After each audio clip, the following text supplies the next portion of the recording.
Hello friends, कैसे हैं। मैं हूँ मीना। हमारे यूट्यूब चैनल पे आप सभी का स्वागत है। आज मैं टमाटर की महंगाई पे बहुत ही प्यारा गीत सुनाने जा रही हूँ। वीडियो पूरा देखिएगा।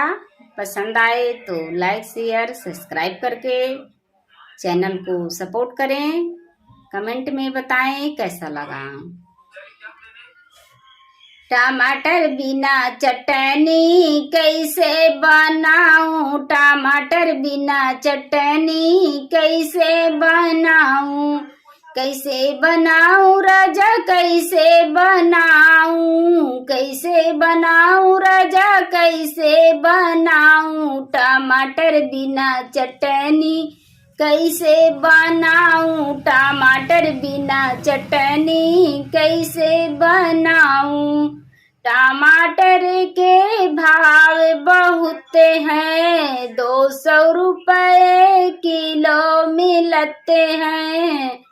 टमाटर के भाव बहुत हैं, 200 रुपए किलो मिलते हैं।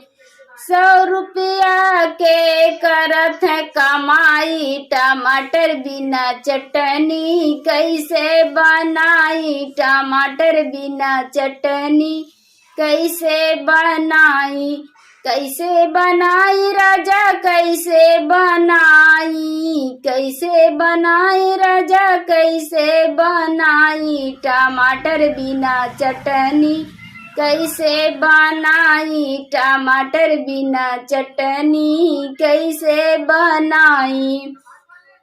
गरीबन के कैसे होई भलाई, गरीबन के पास नहीं कोई कमाई, गरीबन के कैसे होई भलाई, गरीबन के पास नहीं कोई कमाई, टमाटर बिना चटनी कैसे बनाई, टमाटर बिना चटनी कैसे बनाई, कैसे बनाई राजा कैसे बनाई, कैसे बनाई राजा कैसे बनाई, टमाटर बिना चटनी कैसे बनाई, टमाटर बिना चटनी कैसे बनाई।